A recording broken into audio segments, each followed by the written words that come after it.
Some retailers continue to sell coconut products made from coconuts picked by monkeys, despite a PETA expose on Thailand's coconut industry.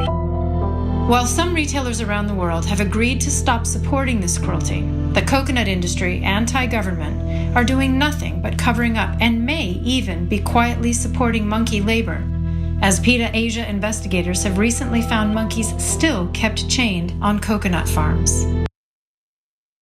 Those disruptors over there at PETA putting out that video talking about forced monkey labor in Thailand, specifically around coconut harvesting. Let's go to some details, because what they're looking for is some boycotts of some of those companies that utilize this work for their big money. One of those is HelloFresh. So there's the details from what they're talking about from CBS News. Monkeys are chained, whipped, beaten, and forced to spend long hours picking coconuts. An investigation by PETA Asia alleges claims of animal abuse were made against 57 operations in 9 provinces of Thailand. That's according to the findings released on Monday. HelloFresh had to respond to this, since PETA's like, hey, we're gonna have to boycott them. They can't be using this kind of labor. HelloFresh said they've had written confirmation that no monkeys are being used. HelloFresh strictly condemns any use of monkey labor in its supply chain. We have written confirmation from all of our suppliers in the US and globally that they do not engage in these practices. Of course. So a group, if they happen to be using slave monkey labor, then if you ask them about it, they go, oh yeah, totally, no, we're not doing that at all. Or would they say, oh, you got us? It turns out that some of these suppliers actually do lie about their use of monkey labor, as you might expect. Let's watch. This coconut industry insider suggests that farmers have been hiding the use of monkeys from auditors and that the government is in on it. How many percent of the farmers in this area do you think use the monkeys? I think nearly all. But that means all the farmers, if you ask them, they say we don't use monkey, but they use monkey secretly. Some that you need to use, I have to use, no choice. Like I got some way how windy too, and how the people climb very high. But when they go, not the same car. When come back, not the same car. Yeah, like that. Because every month the government officer, agriculture side, they come and they check. Okay, and that's the reason why they have to hide the monkeys.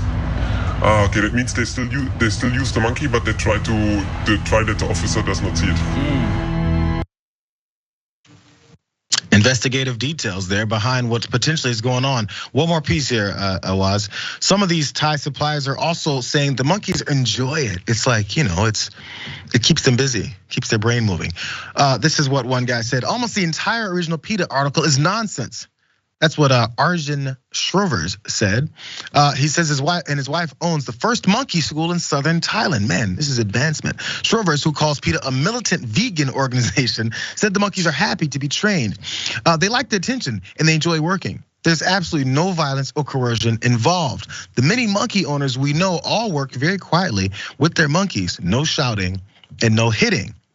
Here's a picture, in fact, that they posted from the first school for monkeys. Check that out. Piles of coconuts and a very happy monkey with his trainer or buddy or helper, assistant, who knows. It's a little different than the photos that PETA took when they said this is what's going on. I guess it's a question of he said. I don't know why. I mean, look, I don't claim to be some huge PETA supporter, but whenever somebody is making money that potentially might be making loads of money off a practice that is dubious at best and just straight up animal cruelty and effed up at worst, yeah, I think it might be in their interest to lie about how messed up the practices are. To me, it's more plausible that the people who are directly profiting potentially from monkey labor, forced monkey labor, would be telling half truths, if not outright lies about it. That's just, generally speaking, JR, in the past, that's what we've seen from business entities. Weird how that works. If something helps them make money, and it's messed up, they tend to kind of sweep that under the rug. Yeah, well,